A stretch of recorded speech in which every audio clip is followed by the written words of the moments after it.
नमस्कार। आप सभी का स्वागत है हमारे चैनल अद्भुत राजसिक साधनाएं में।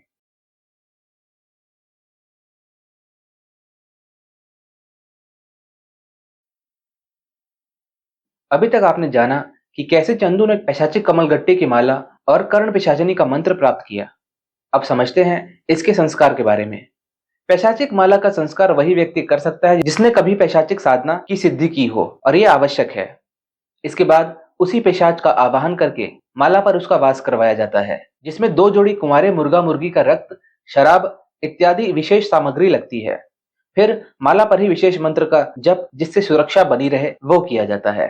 इसके बाद चंदू ने उसी अमावस्या की रात्रि निर्धारित स्थान पर साधना शुरू की। एक चांदी की कटोरी में लौंग रखी और पश्चिम दिशा की तरफ मुख करके हस्तमैथुन किया। उसके बाद काले आसन पर बैठकर 7 माला दीक्षा में प्राप्त मंत्र का जप शुरू किया।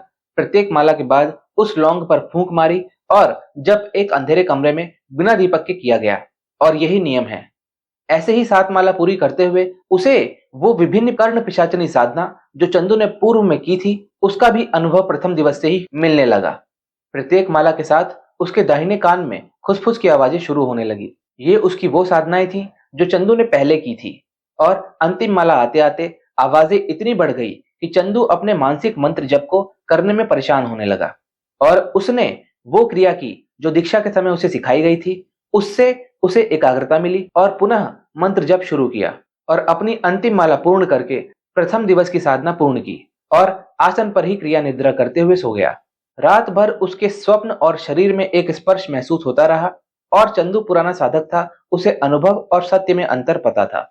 उसे पता चल गया था कि जितनी भी पुरानी साधनाएं हैं वह सब एक साथ उसके ऊपर आकर्षण कर रही हैं। नियम अनुसार चंदू मुझसे इसमें से कुछ नहीं बता सकता था। आने वाले समय में मैं बताऊंगा कि चंदू ने ये सब कब और कैसे बताया। सुबह चंदू ने उंगली से कुल्ला मंजन किया, फ्रेश हुआ और काले तिल और गुड़ का भोजन किया, और लौंग की कटोरी धूप में सूखने के लिए रख दी। इसके बाद चंदू ने पूरे दिन समय अनुसार बताई गई क्रिया का अभ्यास किया, जिससे उसके शरीर को योग्य किया जा सके किसी भी पिशाचनी को झेलने के लिए, और दिन में शारीरिक व्यायाम किया जिससे शारीरिक रूप से स्वस्थ रह सके। पूरे दिन में एक समय का ही भोज लेना था, इसलिए चंदू ने काली उड़द की दाल बिना नमक के पकाई और खाई। उसके बाद सूर्यास्त तक चिंतन और ध्यान किया। लौंग को निकाल के एक डिब्बी में रख दिया, और ऐसा करने के तुरंत बाद ही उसका सर घूमने लगा, नाना प्रकार की आवाजें आने लगी, और कान में उंगली डाल के बैठ गया। जितनी बार कान खोलता आवाजें तेज हो जाती।